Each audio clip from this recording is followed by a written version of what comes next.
At the will reading, my parents gave my sister $10 million and told me to go earn my own. Then Grandpa's lawyer stood up and read a secret he kept just for me. My mom started screaming. It was a warm September afternoon in Austin. When I pulled up in front of the old ranch house, the wind chimes on the porch clinked faintly. The same sound that once meant safety in summer afternoons filled with laughter. Now it felt unfamiliar, almost hollow. I hadn't been here in over a year, not because I didn't want to, but because I'd been told there was no one left to visit. When the front door creaked open, I was met not with a hug, but with a voice as cold as the rusted screen door it came through. "So, you finally decided to show up?" Grandma said, her eyes sharp, her arms crossed. I froze. Her words stung more than I expected. "Grandma, what's going on?" I asked, stepping closer. "They told me you were in a nursing home. That you and Grandpa don't." She cut me off, raising one trembling hand. That single gesture felt like a slap. "Your grandfather called you Elena over and over on his deathbed. He kept asking for you, his little scientist, but you never answered. You never visited." My breath caught in my throat. "That's not true," I said, my voice shaking. "Please, let me see the number he was calling." She hesitated for a moment, then disappeared into the house.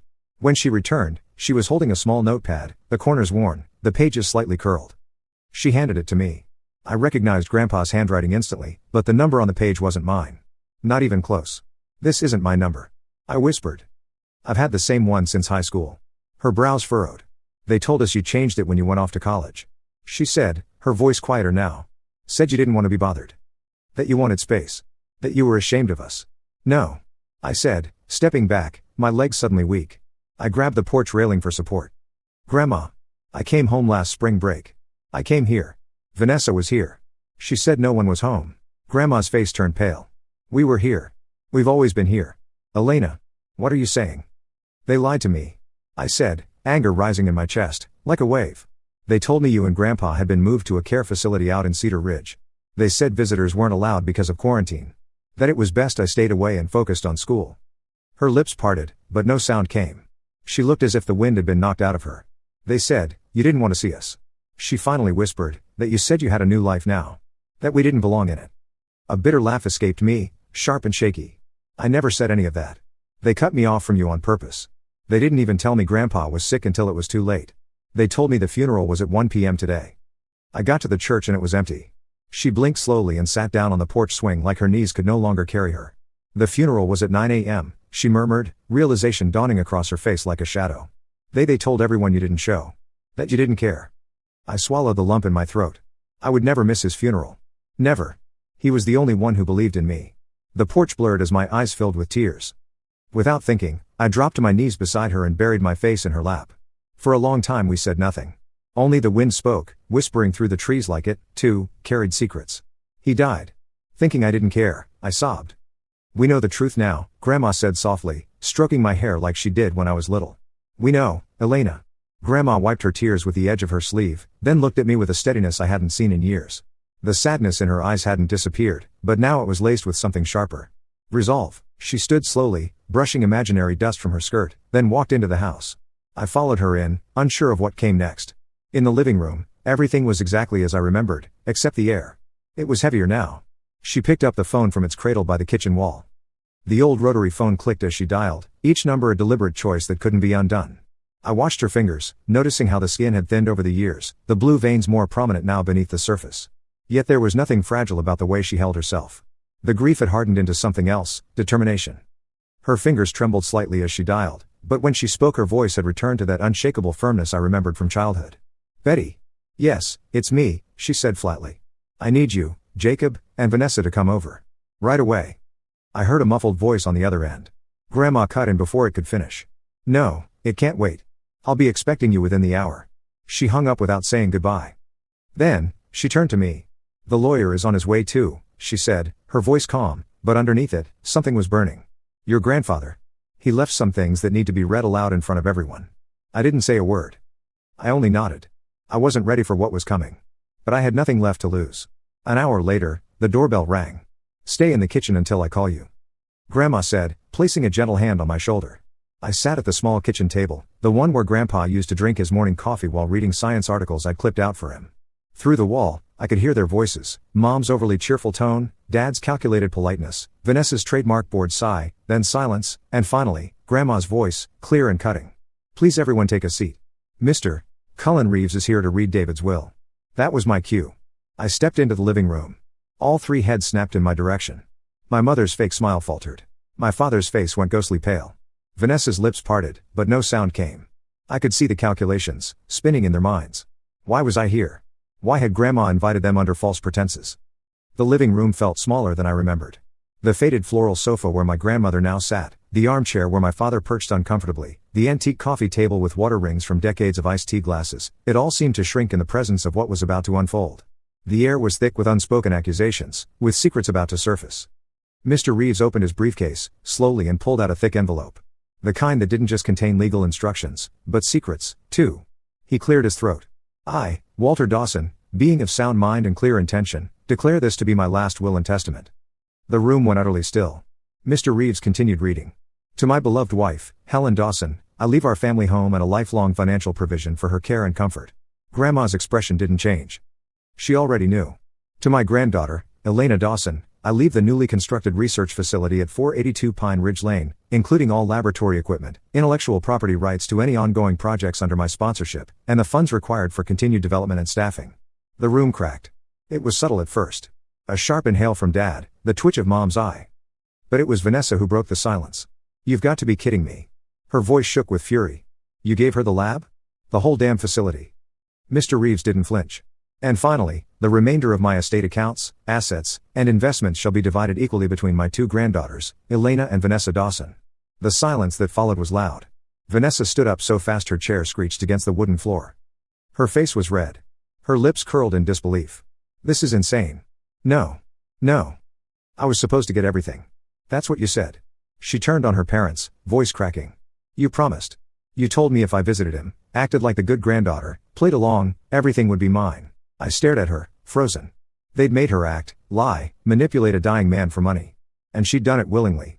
But Grandma wasn't done. There's more.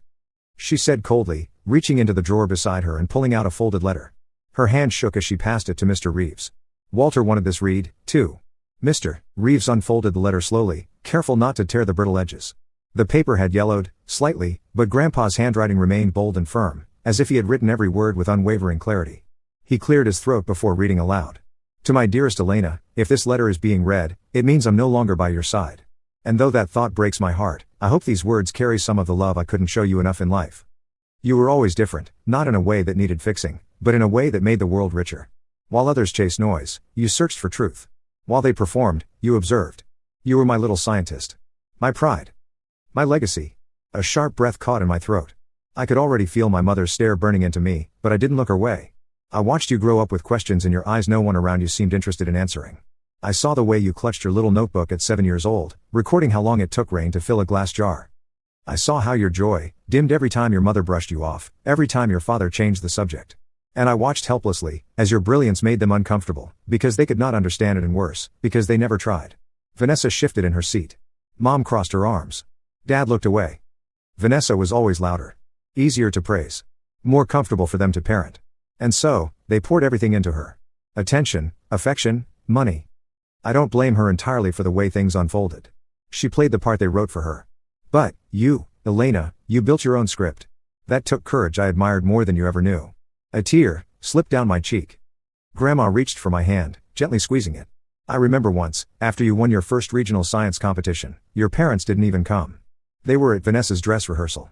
You came to the porch afterward, holding the trophy in both hands, unsure of whether to be proud or ashamed. You asked if we could put it in the box under your bed instead of on the shelf. You said, maybe if I don't show it, they'll stop looking at me like I'm someone else's kid. My heart broke that day. I felt the room shrink around me. My mother remained stiff. My father had gone pale. Vanessa was silent, biting her bottom lip. You deserved more than what they gave. Not just things but recognition, warmth, space to be exactly who you are. And while I can't rewrite the past, I can make sure your future is built on your own terms. That's why I built the lab for you. That's why I changed the will. You're not a mistake. You are a miracle they never deserved. Mr. Reeves folded the letter slowly. The silence that followed was deafening. I remember the trophies, the box under my bed, the way I used to sit for hours, rearranging them like puzzle pieces I didn't know how to display. I remembered hiding certificates in drawers. I remembered Vanessa saying, nobody likes a know-it-all, every time I opened my mouth in front of her friends. And I remember doing her homework for her. You're just better at this stuff, she used to say, dropping her books in front of me without even asking. Vanessa, that's cheating, I had told her once. Elena, help your sister. Mom had snapped from the hallway. Family helps family. But it was never help. It was control. There was a pattern. Vanessa demanded my parents enabled and I complied because I thought maybe if I was useful I'd be loved. Sometimes I'd hear them talking when they thought I was asleep. I just don't get where she gets it from, Mom would whisper. She's not like us, Dad would say, almost amused. Maybe we brought home the wrong baby. They'd laugh. I never did. I stared down at my hands now, older, steadier, stronger than the ones that used to grip a magnifying glass in the backyard, trying to catch sunlight in a jar. Grandpa had seen me. He'd always seen me. And now, he'd made sure the rest of the world had to as well. I was always the quiet one. The one who stayed behind while the rest of the family moved like a polished unit. Vanessa always in the spotlight, my parents orbiting her like planets to a sun. I didn't need their attention, I told myself. Not really. But, even lies grow heavy when you carry them long enough. While Vanessa danced on stage in glittering costumes, I sat in the back row of the auditorium, holding my breath every time Mom stood to applaud. She never clapped like that for me. I don't even think she knew when my science fair was. I remember one birthday, I must have been 10, Grandma and Grandpa had driven down from the ranch, and Grandpa gave me a microscope kit, wrapped in newspaper with a bow made from twine. I was ecstatic. Vanessa rolled her eyes. Of course, she'd want a box of germs, she muttered. Mom laughed. Well, that's our Elena. Always the little oddball. That night, I set up the microscope on the kitchen counter, too excited to wait. I'd prepared slides of pond water, bits of onion skin, flower petals, anything I could get my hands on. But just as I leaned in to focus the lens, Mom's voice cut through the hallway like a blade. Elena, clean that up. Vanessa's friends are coming over. I don't want your science mess out. She didn't even look at me when she said it. That was the pattern. Vanessa had people. She had parties, celebrations, the kind of family photos where everyone was smiling. I had books. Quiet. A world I built out of pages and formulas because the real one had no room for me. Even when I achieved things, scholarships, awards, invitations to summer research camps, my parents treated them like chores. I have to fill out more paperwork. Can't you skip this one? We already did the last camp. What about Vanessa's trip to Miami? We can't be everywhere. They didn't realize those were the only things keeping me afloat. Recognition from strangers meant more than silence from my own blood. And it wasn't just neglect. Sometimes it felt like resentment, like my very existence, complicated the story they wanted to tell about our family. At school, I overheard my mom talking to another parent once. Elena? Oh, she's our little genius, she said, with a smile that didn't reach her eyes. A bit intense sometimes, but we're trying to help her be more normal. I remember retreating to the bathroom and locking the stall, gripping the edge of the toilet tank to keep from shaking. Even in moments when I tried to reach them, when I got into the gifted program, when I was accepted early to university, they responded with fear, not pride. Are you sure you're ready for that? You'll be so far away. Don't rush through life, Elena. It's okay to be ordinary. But I wasn't ordinary. I never had been. And Grandpa knew. He was the only one who didn't try to make me smaller. He once found me, crying behind the barn after Vanessa had told me I'd never be pretty enough to matter. I must have been 12. He didn't ask what happened. He just handed me a pocket-sized notebook and said, write the things they don't understand. One day the world will. That notebook stayed with me, through high school, through every failed experiment, every lonely lunch, every invisible birthday. It was my anchor. My armor. Now, sitting in this living room, with that same family across from me, pretending I didn't deserve any of this, pretending I was the selfish one, I felt the full weight of those years settle around me like armor reforged. They had spent a lifetime trying to dim my light. But Grandpa built me a space where I could shine without apology, and now they had no choice but to watch. The silence, after the letter was read, didn't last long. Vanessa shot up from her chair, her face a flush of rage and disbelief. Her voice cracked as she spat the words. This is ridiculous. Why should she get anything? She wasn't even there. She disappeared for years, and suddenly she walks in and takes half of everything? The lab? The money? Her eyes darted to Mom and Dad. You said it was mine. You promised. My mother's face was blank, unreadable, but her fingers twisted in her lap like she was trying to wring water from air.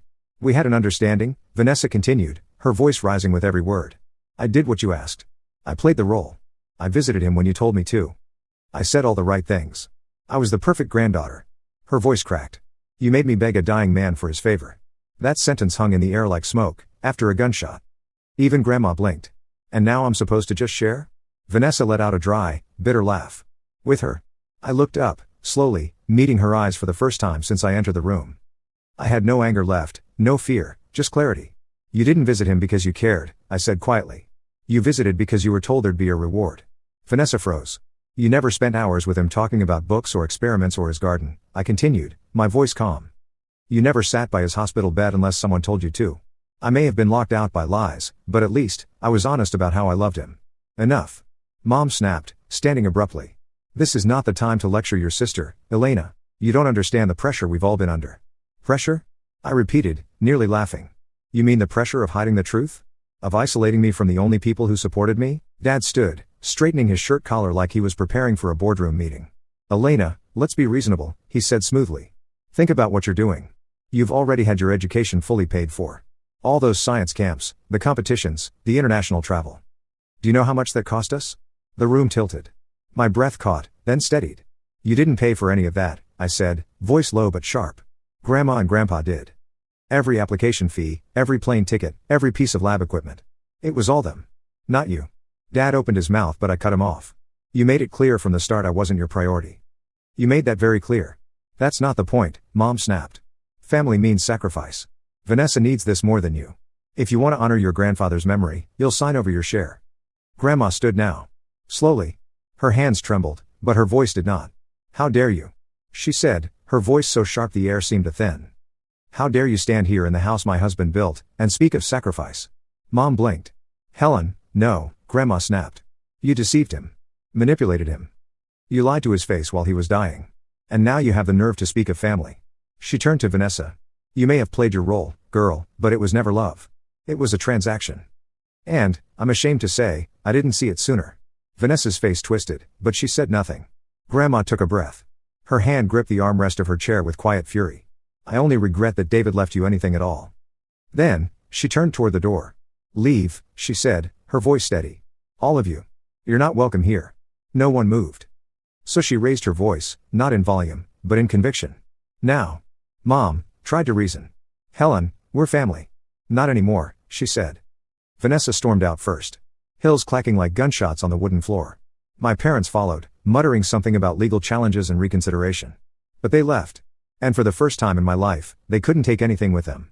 The house fell into silence again. A quieter silence. Not sharp. Just free. As the door closed behind them, I felt something shift inside me. Not just relief, but a strange new emptiness that wasn't entirely unpleasant. It was the absence of something I'd carried for too long, the desperate need for their approval, the weight of their expectations, the constant disappointment. Without it, I felt lighter. Grandma and I stood in the hallway, listening to the car doors slam, the engine start, the tires crunch on gravel as they drove away. What now? I asked, my voice sounding unfamiliar in the quiet house. Grandma looked at me, really looked at me, perhaps for the first time since I'd arrived. Now we rebuild, she said simply. Just like Walter would have wanted. That night, I slept in my old room at the ranch. The ceiling still had those glow-in-the-dark stars Grandpa had helped me stick up there when I was 9. I'd mapped out actual constellations, insisting they be accurate.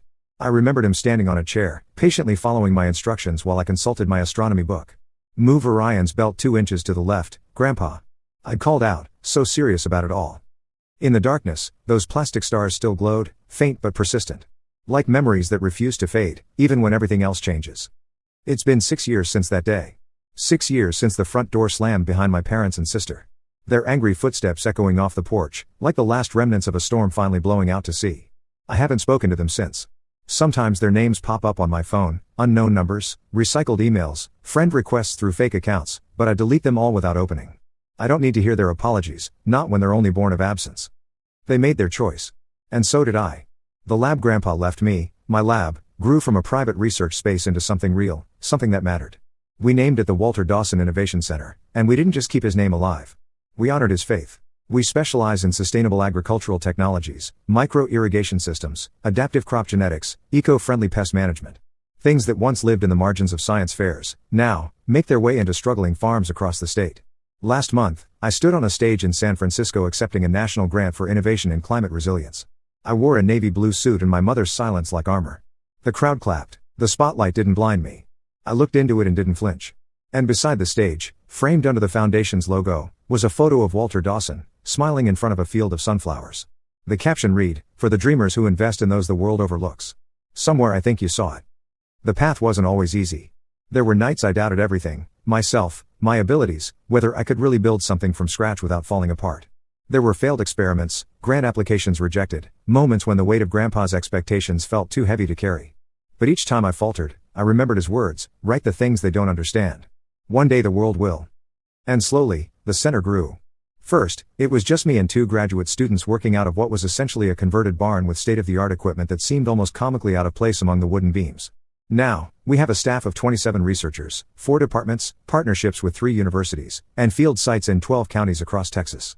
Tara and Micah, my closest friends since university, now lead departments within the center. We laugh a lot. We still mess up experiments. Still burn popcorn in the break room, microwave. But we also change lives. Not because we're smarter, but because someone believed we could. Last spring, we hosted our first youth science camp. 15 kids from rural communities, each with that same look I once had, hungry for knowledge, desperate to be seen. One girl, barely 13, with thick glasses and a quiet voice, showed me her notebook filled with observations about native bee populations in her hometown. Her calculations were rough but intuitive, her questions brilliant in their simplicity. When I told her this, she looked at me with such surprise that I had to turn away to hide my tears. "You actually read it," she said, as if that was the most extraordinary thing I could have done. I knew then that Grandpa's legacy wasn't just about the research or the facility, it was about breaking cycles, about seeing potential where others saw inconvenience. We've expanded the youth program to reach over 150 students annually now. We call it the Little Scientists Initiative, a name that never fails to make me smile. Each participant receives a leather-bound notebook, similar to the one Grandpa gave me behind that barn so many years ago. On the first page, we've printed his words, "Write the things they don't understand. One day the world will." Some of our first participants are now entering college with full scholarships to study environmental science and sustainable agriculture. The center itself has grown beyond anything I could have imagined. What started as a modest research facility has expanded to include 5 modern laboratory buildings, 3 greenhouse complexes, and over 60 acres of experimental growing fields. We've partnered with international research organizations from Brazil to Kenya, sharing our innovations with farmers facing the harshest effects of climate change. Last year, our drought-resistant corn variant helped feed an estimated 40,000 people in regions where traditional crops had failed for 3 consecutive seasons. The irony isn't lost on me that the very qualities my family tried to suppress, my methodical thinking, my obsession with details, my preference for quiet observation over performative confidence, are precisely what made this work possible. There's a certain poetic justice in that, I suppose. 3 years after the will reading, I received a letter from a lawyer representing Vanessa. She was requesting permission to visit the center. At first, I thought it was another attempt to challenge the will, but when she arrived, I barely recognized her. Gone was the polished appearance, the practiced smile, the rehearsed charm. She seemed smaller somehow, more authentic in her uncertainty. "I don't expect forgiveness," she said, standing awkwardly in the main lobby, staring at Grandpa's portrait above the reception desk. "I just wanted to see what he built for you. What you've built with it." I gave her the tour, showed her the labs, the greenhouses, the fields where we were testing new irrigation systems. She asked intelligent questions, took genuine interest. When we reached the community garden where local families grow their own food using our methods, she paused. "He always knew who you were," she said quietly. "Even when I didn't. Even when I pretended not to. We don't speak often, Vanessa and I. The damage runs too deep for casual reconciliation. But twice a year, she volunteers at our youth science camp. She teaches the kids about presentation skills, how to communicate complex ideas to non-scientific audiences. It's a small bridge, but it's something neither of us thought possible. My parents have made no such overtures. Last I heard, they had moved to Florida after Dad's early retirement from the investment firm. Sometimes I see Mom's name attached to charity galas in social media posts or local newspaper coverage. Dad occasionally appears in business journals, offering commentary on market trends. They exist in a world parallel to mine, neither of us crossing the boundary. Grandma lived at the ranch until last year, when her arthritis made the stairs too difficult. Now she has an apartment connected to my house in town, close enough that I can check on her daily but separate enough that she maintains her independence. We have coffee together most mornings. She tells me stories about Grandpa I never knew, how they met at a county fair when she knocked over his prize-winning tomato display, how he proposed with a ring tied to a sapling he planted in her parents' yard, how he spent 30 years tending that tree until it bore fruit. Sometimes I wonder if Vanessa ever thinks about that day. Whether Mom still hosts dinner parties and says, "I have 2 daughters," with a practiced smile. I wonder if Dad still calls himself a man of principle. But most days I don't wonder at all. What occupies my thoughts instead are the projects that line our research calendar for the coming years. The drought-resistant wheat variant that's showing promising results in our test fields. The solar-powered irrigation system we've been perfecting for small-scale farmers. The soil remediation technique that could transform depleted farmland within a single growing season. We've just secured a $25 million grant from the National Science Foundation to expand our research into climate-adaptive agriculture. It's the largest grant in our center's history, and I found myself wishing I could call Grandpa, hear his voice crack with pride when I told him. Instead, I walked the path behind the old ranch house, sat on the wooden bench he built decades ago, and watched the sunset paint the sky in shades of amber and gold. Sometimes I still talk to him there, update him on our progress, share the small victories and frustrating setbacks. Last night, Grandma joined me on that bench. At 87, she moves more slowly now, but her mind remains sharp as ever. We sat in comfortable silence for a while, then she reached into her cardigan pocket and handed me a small velvet pouch. "I should have given this to you years ago," she said, "but somehow it never felt like the right time." Inside was Grandpa's pocket watch, the one he carried every day of his adult life.